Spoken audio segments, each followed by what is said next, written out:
Hello guys, and let's watch this 12-minute video about things we didn't know about YouTube. If you're on a computer right now, you can type the letters awesome on your keyboard and the timeline bar of this video will turn to a flashing rainbow color.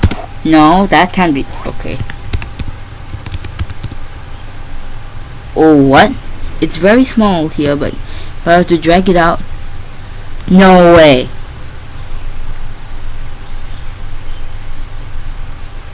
It does! Well, would you look at that? It does. And if I type it again, does it disable it? Yes, it does. Oh my gosh. Well, that's totally useless, but interesting. Right, let's have the flashing rainbow bar for this video. Let's go. Welcome to my top 40 secrets that you didn't know about YouTube. From the bizarre way it started, to the unexpected things people search for, to the cool tricks that you didn't know you could do on it. So, the site is actually called YouTube because it allows you to upload your own videos, and tube because back when everyone was using those old CRT televisions based on cathode ray tube technology, tube is what people used to call their TV. And it was interesting. Meant to be cathode ray tube technology. Mario. What people used to call their TV, and it was actually meant to be a dating website. It's crazy to think about now, but the entire concept of YouTube back in 2005 was for people to upload videos of themselves talking about the partner of their dreams with the hope to find them. But no one did, which led the founders, who were basically a set of 3 ex-PayPal employees, to start offering random women $20 to upload and get the ball rolling. And still, none of them said yes, which is when they made the best decision of their entire lives. To open YouTube up to all kinds of videos, not just dating requests, and then to start things off with a very personal one, which was just 19 seconds of one of these founders standing around at the zoo. Can you imagine telling this guy back then that his video would ever get tens of millions of comments and hundreds of millions of views? Okay, time for a lightning round. The next 8 facts are all of the biggest things that have happened on YouTube since it started. Yes. The first video to ever hit 1 million views was a Nike ad featuring Ronaldinho.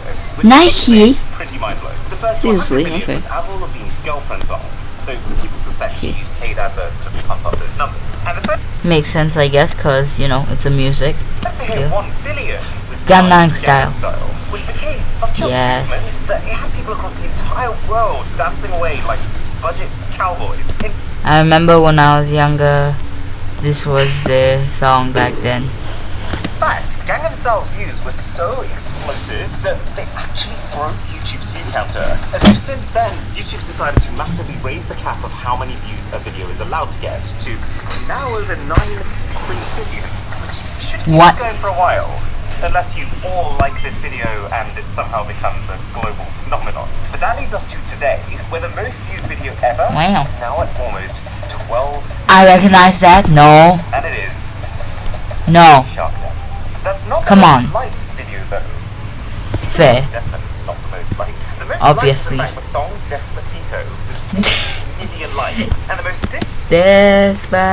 demonetized. It's like used to be Justin Bieber's song Baby, but that's now been replaced by YouTube's very own Rewind 2018. So, thanks for this gem, YouTube. Okay, that's very cute, but wait, which song was the most disliked before this? Been replaced by YouTube's very own, and the most disliked used to be Justin Bieber's song Baby. Baby? Yeah, that's the one, baby no one, right? I didn't think that was horrible. But that's now been replaced by YouTube's very own Rewind 2018. F in the chat for YouTube. And finally, the most searched YouTube term worldwide is BTS, the Korean pop group. BTS. Now, I had this really cool transition plan, but it's not working. Oh my god! The diamond fell out. The things come out. The diamond. I can't believe that.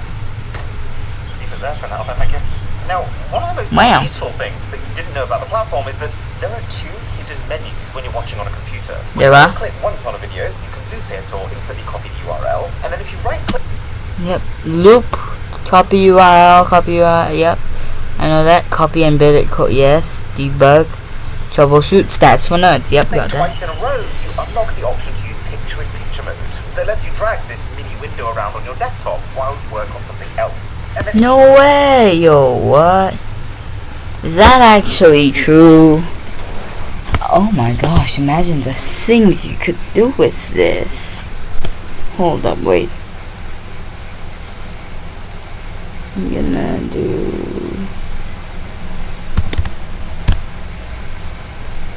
There we go, and now let's go back here and let's check it out. Wait. Oh, I see. So this here. Where's the pic? Oh, there it is. Oh, hello. Oh, hello. There's some really cool gestures you can do. Like if you want to full screen a non-full screen video, you actually just swipe up, and then to minimize when full screen, swipe down. Oh yeah, I knew this. Stuff till I started working on this video. I knew this one. If you start finding it interesting, then the sub to the channel would be humongous. Oh my gosh. Over the years, YouTube had a number of different rating systems. They originally started with stars. Oh yeah, stars. Any YouTube video you watch, the rating from 1 to 5, and the overall result would be displayed in search results before. Who used that though? So this was then dropped for a like and dislike bar, which has now been dropped to just a like counter. And essentially, I think that because the algorithm has got more and more intelligent and better at using user behavior to figure out which videos are good and which aren't, it doesn't now need that level of manual user input that it used to. I won't listen to humans. But also, yeah, I think the reason why they removed the dislike, they said it was so that negativity wouldn't spread, but honestly, I believe it's because it's YouTube's very own video that was the most disliked, so they're embarrassed. That's fine. And the rating system isn't the only thing that YouTube scrapped over the years. Another key way that viewers used to be able to interact with videos... Video responses! Responses, which... Why didn't I have these? Were basically like... It would have been so much easier. ...on your busted webcam. They were dropped because, well, plenty of people made video responses, but on average, they only got a click-through rate of 0.0004%, which is just abysmal. No one wanted to watch them. But one thing that I really do miss is annotations. It used to be a case that if you ever made a mistake in a video, you could just go into your YouTube editor and add a little text box to your video and a specific timecode to correct it, which is just way better than what you have to do now. That is basically delete the video, make the change, and then re-upload it again. YouTube apparently dropped the feature because it didn't work on mobile, but then presumably the solution would just be to make it work on mobile. YouTube has a secret page at youtube.com/new where they let YouTube Premium subscribers try out new experimental features they're working on. And also, I'm not a YouTube Premium subscriber, obviously. So youtube.com/new. youtube.com/new. Let's try it out. Okay. Ooh, hoo, hoo, hoo.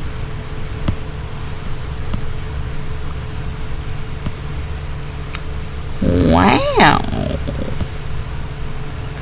That's pretty cool. Nice. also pay people for completing feedback surveys. And speaking of secrets, we're now in top 20. And so it's time to talk about some of YouTube's biggest mysteries. Like this video by the channel Numberphile titled, "Why do YouTube views freeze at 301? It was about an old glitch on YouTube where a video's view count would basically stop updating for a few hours after it hit 301. And this video has exactly 301 views, with 3.3 million likes. Yeah, YouTube is basically trolling everyone. If you type in Seinfeld, it's 3 million. Wait, let me see this. Why do YouTube videos freeze at 301? Oh, because it's more than 300, so all of the views are stuck. I see. Why do YouTube videos freeze at 301?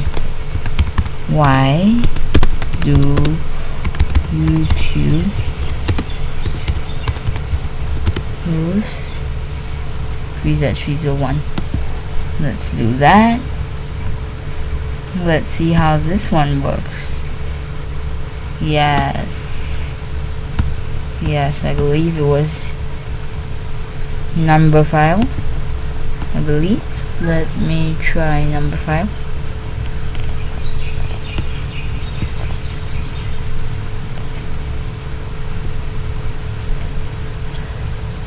Let's check if it has 301 views. It has 301 views. Oh my god, that is correct. I want to deal with the number that must be the most requested so far on number file, and that is 301. Now, for those of you who don't pay much attention to the YouTube view count, you might wonder what the big deal is with 301. And let me tell you, when a new video is uploaded, and if it's quite a popular one, you'll quickly see the view count rise and rise and rise, and then it will get to 301, and it will freeze. And it will stay on 301 for a day, maybe half a day, and then it will start counting to higher numbers of people. Now, a lot of people have been very mystified by this and have asked us to check it out. I'm Ted Hamilton. I'm a product manager for YouTube Analytics. So there you go. I've put in touch with the people who actually count the YouTube views. That is correct. Well, we actually have computers do it. We don't count them ourselves, but yes. So before we get to this whole 301 malarkey, what is a view on YouTube? I've always wondered, is someone just pressing play counting as a view? Well, that's actually a bit of a YouTube secret. A view should be a video playback that was requested by an actual user who got what they were intending to get and had a good user experience. We think of views as a currency, and therefore we have to make a significant effort to I see. eliminate Interesting. views, if you will. Now, I know that all sounds a bit mysterious, and we will come back to it later on in the video, but let's crack on with this 301 figure, and you're going to find out counterfeit views actually have a bit to do with it. But the next thing we need to realise is when you watch any video, like this one for example, you're probably not all watching it from the same server. It gets distributed all around the world. Yep. So there is, with the original, which you will have uploaded, or I guess by the time you're watching this have already uploaded, then this gets what you call cached in different locations, so that when you make a request for a video, it doesn't need to travel all the way from London over to California and say, okay, send me back all of these bytes way back here. So with multiple copies of the video all around the world, counting the views starts to get a little bit more complicated. Here's you at your computer watching the video. If you make a request to this server is going to give you the video, right? And at the same time, this server is going to write a little message to a log. Right? It's just one line in a log. Every once in a while, we collect all of these logs. So we'll ship this thing in from Central Europe or whatever into the central log collection area, aggregate them all together, and then go through and count them up. Well, okay, that seems simple enough, but it doesn't explain why the view counter freezes. Views, as mentioned, are a currency. When you have a video with a very small amount of views, then you don't need to be too careful about what that view was. However, once it gets to be above 300 and beyond, this currency we really need to verify and make sure that the number is what it purports to be. So this means that we have to go through a statistical verification process, and that statistical verification process actually takes some time, and thus we go from incrementing one by one to then saying, okay, now we're incrementing in batch, and all of these views that have been added on have been verified by YouTube to be real views. We are preventing things like bots to go in and add a bunch of views to a video, or we are preventing something that may have perhaps misled someone into watching a video. Say you had a title that was completely misleading and a thumbnail that was completely misleading, and people actually went on there and just viewed for a few seconds and then left. If you see that. Yes, that's why sometimes even if you watch someone's video, if you just go in for like a few seconds and exit and go back in, it doesn't count as 2 views, because the first one doesn't count and the second one doesn't count unless you watch for long enough, just in case that's not the video you're looking for. But yeah, most of the time it's not really that big of a deal. It's a fair enough indicator that something was wrong there, so that we might not authorize all of those to be legitimate views. Alright then, they're verifying the numbers, they're checking everything. I guess we probably could have guessed that. But why 301? I was not there when the decision was made, but at some point the decision was made that we need to draw a line between what is innocuous and the database can handle, and what is all of a sudden serious business. The proportion was calculated to be, at about 300, that this is the portion that we can take care of. But the formula that we used to arrive at 300, I don't know if anyone actually knows that. Well, okay, they drew a line in the sand that was kind of arbitrary. They wanted to differentiate between people just sharing their home movies and the videos that are more popular, the ones that are a bit more serious, the ones that need scrutiny. But that was 300. The view counter freezes at 301. What's going on here? Is there a reason? Yeah, there is a reason, and the reason was the number 300 was chosen. And when someone's writing code, they need to put the logic in the code that says where you should stop, or where you should, if one condition is true, you go to the left, and the other condition is true, you go to the right. Now this condition can be written like this. If the view count is less than 300, then go ahead and add 1 to the view count. Otherwise, go to X, where X is our, much I see. Interesting. However, what actually got written was not this, but if view count is less than or equal to 300, then increment the view count. So what this means is, if the view count is at 300, it says, is the view count less than or equal to 300? Yes. It is. Let me add 1, so then you end up at 301. Let me recap what's going on here. See. Here comes another view. Now, the view count is 300. That isn't less than 300, but it is equal to 300. So the code lets another view jump onto the total. Now we're at 301, and when another view comes along, it's not less than 300, but it's also not equal to 300 anymore. And the door is shut. There are going to be no more views added to the publicly visible count until YouTube have done their checks. And that will take half a day to a day. Then, of course, all the extra views that have been counted in the interim all pile onto the total. Nothing's missed.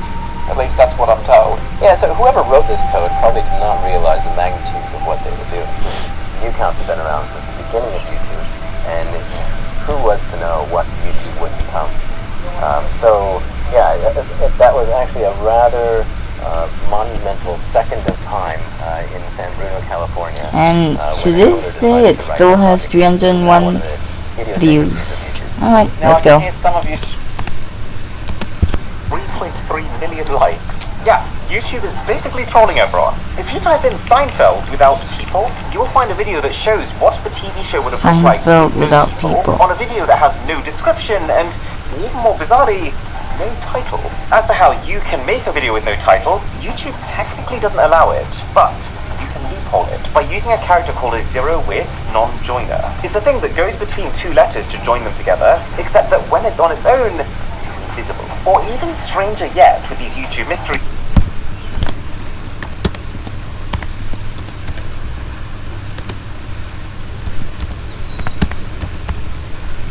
This is probably gonna be a 25 to 30 minute long YouTube video. That's fine.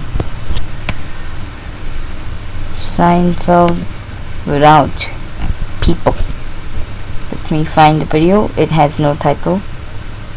What? Okay.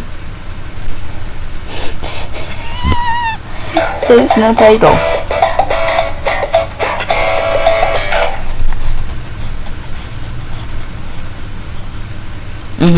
Okay. Bruh. That's okay. Yeah, I guess it makes sense. There are no people.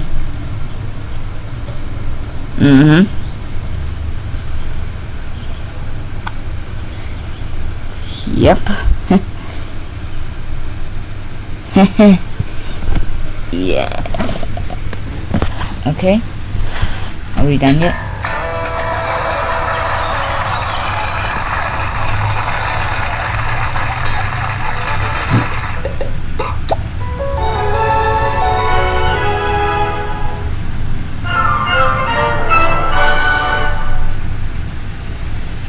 Okay, actually, what was that for? Is WebDriver Torso. This channel popped up in 2013, and all it does is upload these weird abstract clips of red and blue rectangles with strange tones and gibberish titles. There are plenty of odd channels on YouTube, but this one is so baffling and almost creepy that it started a full-blown conspiracy theory within the YouTube community. People wanted answers. What's the purpose? Why do they have 624,000 videos of this stuff? And who was behind it all? Well, of course, it was Google. It turned out to be an internal channel that the company used to test out external features before they rolled them out to others. But this being Google, they also made sure they trolled as many people as possible on the way. And to commemorate all the conspiracies that this thing generated, Google has now made it so that if you search for WebDriver Torso on Google, the logo will change to these red and blue rectangles. Number 15 now. And I want to touch on rewards. So for starters, you might know that YouTubers can earn themselves a silver play button when they hit 100,000 subs, a gold one when they hit 1 million subs, and a diamond one when they hit 10 million subs. But YouTubers now also started giving subs and a diamond, a silver play button. Silver play button when they hit 100,000 for 100,000 subs. Can you guys help me get over? No, I'm just kidding. I hope you enjoy my content. A gold one when they hit 1 million subs, and a diamond one when they hit 10 million subs. But YouTubers now also started giving some channels a custom play button when they hit 50 million subscribers, and then an ultra-limited red and black diamond when they hit 100. The play buttons aren't made of what you think they are, though. The silver play button is made of nickel, carbon, and zinc, which, you know, that makes sense. Lots of channels hit 100,000 subscribers. They would struggle to give everyone something made of actual silver. But then, to be fair, for the gold play buttons, you do get a hollow brass construction, and then a real layer of 24 karat gold in them. And then you could see the reflection. You do get a hollow brass construction, and then a real layer of 24 karat gold in them. And then the diamond play buttons are a not hollow, very thick metal slab coated in real silver. And no, this is not a real diamond. Now, what you also might not know about these play buttons, though, is that when your channel hits these milestones, you can choose to buy extras for your team. And they are not cheap.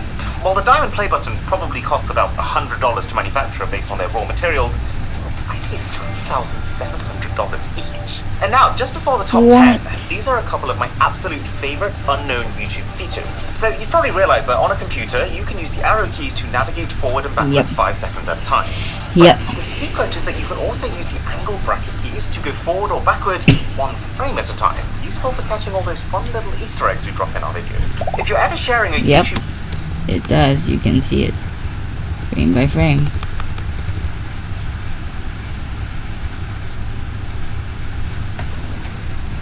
There we go, you can see all these secrets. Doge.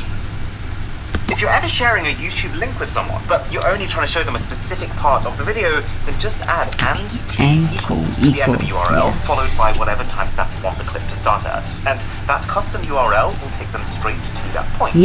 Right, it's top 10 time. These are the most surprising things about YouTube. So, first of all, YouTube is banned in China, Iran, North Korea, and Turkmenistan to limit the Western cultural influence on those people. The current length limit for a YouTube video is 12 hours. But before YouTube added that limit, there's a channel called Moldy Toaster who managed to make the longest ever video at 596.5 hours. YouTube decided that they had to set a cap because no one was actually going to watch hundreds of hours in one go, and they were the ones who were going to have to pay for the servers to store those videos online. But that cap does not apply to live streams. While YouTube will only save 12 hours once the live stream ends, it won't interrupt your live stream if you're past that figure. And aside from news stations, there's one channel who has well and truly run with this. You might have come across this video, Lo-Fi Hip Hop Radio Beats to Relax /Study Tip. Okay, how long do you think that this live stream has been continuously going for with no interruption? 10 days? 30 days? Seriously, advertisement in the most crucial part. Here we go. 2 years. It's actually kind of tragic because in July 2022, the stream was suddenly stopped when YouTube incorrectly said that there was a copyright claim. So because only 12 hours can actually be saved on YouTube, this channel, Lo-Fi Girl, they lost no joke years of their content and have now had to start the live stream again from scratch. YouTube got sued when they first started by a company called Universal Tube and Rollfall Equipment because they felt like it was infringing on their website, YouTube.com. Thankfully, our YouTube won, but if it hadn't, we might well be watching videos right now on, I don't know, WeTube. Actually, probably not WeTube. So, you might have heard about this thing on the internet, not our channel, just general internet thing, called Rickrolling. The idea of tricking Yeah. someone into clicking a link that actually takes them to Rick Astley's never going to give you a YouTube video. But something that I've just learned is how this 15-year-old internet tradition actually started. So, in 2007, the entire world witnessed the first ever trailer for Grand Theft Auto 4. It got so many views that the entire website crashed, and so people had to resort to using other people's links to watch re-uploaded copies of it. And this was when one user decided to take the opportunity to instead send people to this masterpiece. The clickers found it equal parts annoying and also hilarious. That is the beginning of the Rickroll. The most viewed playlist on the entire platform is not something like top 40 music tracks or relaxing videos to calm yourself down like you might expect. Seriously? It's actually clean finds for the children of Jesus with 3.6 billion playlist views. Excuse me, what? What? Now, you might already know that YouTube was originally created as its own independent company, and then in 2006 was acquired by Google, who still owns it today. What you probably didn't know, though, is that when Google bought it, YouTube only had 65 total employees and was valued at $1.65 billion, which is pretty hard to imagine when you realize that now they have 3,000 people 3,000, and wow. valuation closing in on 200 billion. Alright, that's quite good. And then, just to give you some context on how enormous YouTube has become now, every single minute that passes, people are uploading 500 hours of content, which means that, let's say YouTube wanted to manually check each video before it went live, they would need 30,000 employees working every hour of every day just to keep on top of the current rate. And the even more staggering stat that this translates to is that if you wanted to sit down on the sofa one day and watch every single YouTube video that's been uploaded so far, you would be on that couch for 200,000 years. So thank you for spending 12 minutes of your time on this one. And with that, thank you for spending 25 minutes on this one. Oh my gosh, that was a fun video to make. Alright, time to stop the blinking. Hope you enjoyed, and I'll see you in another one. Thanks for spending time. Peace.